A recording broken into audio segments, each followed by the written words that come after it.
Hola, ¿qué tal? Mi nombre es Indira Mesa y seré vuestra tutora en este curso de manipulador de alimentos que hemos decidido dividir en 4 partes.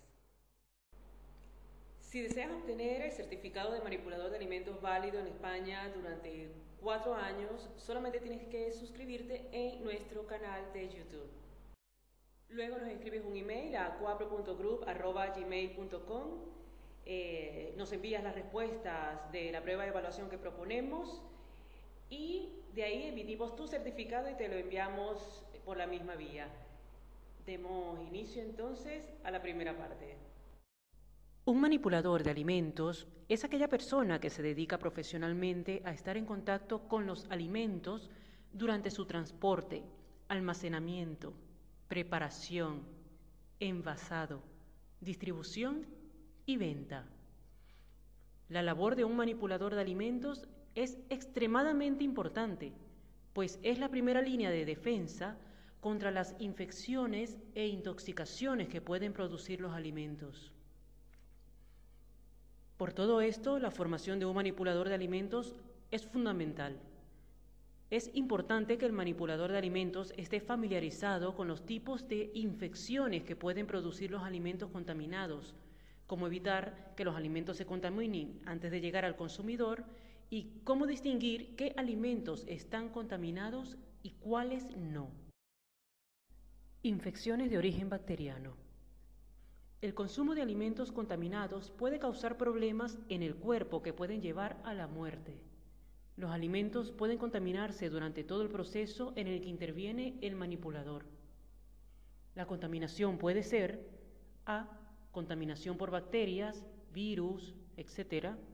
B. Contaminación por residuos tóxicos, plaguicidas, disolventes. Los organismos más frecuentes en el trabajo de manipulador son las bacterias y las levaduras, es decir, los hongos. Las infecciones de origen bacteriano más peligrosas y frecuentes pueden verse en este cuadro. Hay que tener especial cuidado con ellas y seguir las normas de prevención que se indican. Por ejemplo, tenemos la salmonela, que produce fiebre alta, dolor abdominal, dolor de cabeza y diarrea. Los alimentos más sensibles a la salmonela son los huevos, la carne de ave, la mayonesa, las almejas, los alimentos crudos, etc. ¿Cómo eliminarla? Cocinando adecuadamente los alimentos. ¿Cómo la prevenimos? Manteniendo los alimentos crudos en la nevera y lavándonos muy bien las manos antes de tocarlos. La Escherichia coli produce dolor abdominal, diarrea sanguinolenta, falta de fiebre y ataques. Los alimentos más sensibles son la carne picada y la leche. ¿Cómo la eliminamos? A través del calor. ¿Cómo la prevenimos? Manteniendo una adecuada higiene personal y cocinando los alimentos. El Clostridium botulinum. ¿Qué produce esto? Produce el botulismo, que es una grave enfermedad cuyos síntomas son la diarrea, las náuseas, los vómitos, la parálisis y puede producir hasta la muerte. Los alimentos más sensibles son las conservas caseras, es decir, mermeladas, mayonesas y estas cositas. ¿Cómo lo eliminamos? Una vez contaminado el alimento, no se puede eliminar. Deben rechazarse todas las conservas con olor, color o sabores raros. Es decir, tenemos que tirarlas. ¿Cómo las prevenimos? Manteniendo refrigeradas las conservas en un lugar oscuro y seco. El estafilococo produce diarreas, vómitos, erupciones cutáneas. Los alimentos más sensibles son los alimentos que están a temperatura ambiente o cerca de personas. Lo eliminamos calentando el alimento por encima de los 70 grados. Lo prevenimos evitando que las personas hablen, fumen, tosan, estornuden cerca de los alimentos. Atención, los alimentos que se contaminan con mayor facilidad y por ello hay que extremar la precaución cuando se manipulan y almacenan son la carne picada, la leche, la pastelería, las carnes de aves, los huevos y las ensaladas.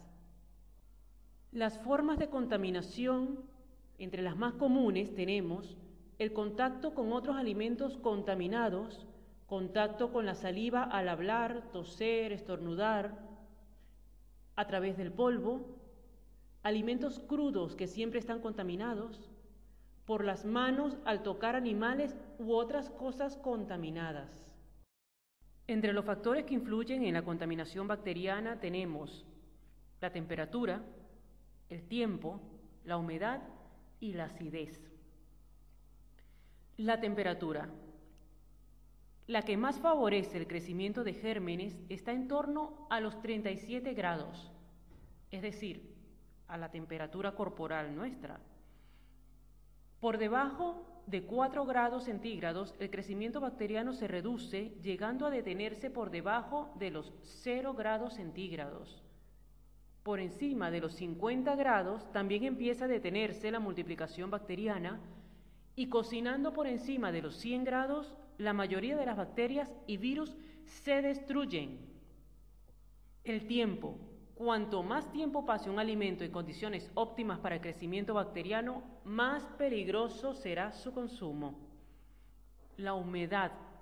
La presencia de agua favorece el crecimiento de las bacterias y otros organismos. Por eso es una buena forma de conservar alimentos deshidratándolos.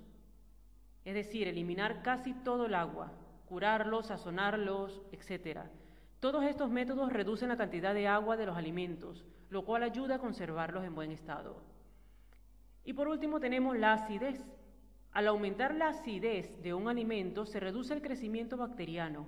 Normalmente se aumenta la acidez añadiendo ácidos débiles como el limón, el vinagre, etc. En resumen, para prevenir una infección bacteriana debemos mantener separados alimentos crudos y alimentos cocinados. Evitar que la saliva llegue a los alimentos, al hablar o toser. Evitar el contacto con animales durante la manipulación de alimentos. Mantener los alimentos separados de los productos de limpieza y medicamentos. Mantener los alimentos alejados de la basura. ¿Qué es lo que no debemos hacer? No se deben utilizar en la preparación de alimentos utensilios que hayan sido utilizados en alimentos crudos sin lavarlos antes. Finalizamos la primera parte y los espero en la segunda parte donde hablaremos del almacenamiento, envasado y embalaje de los alimentos.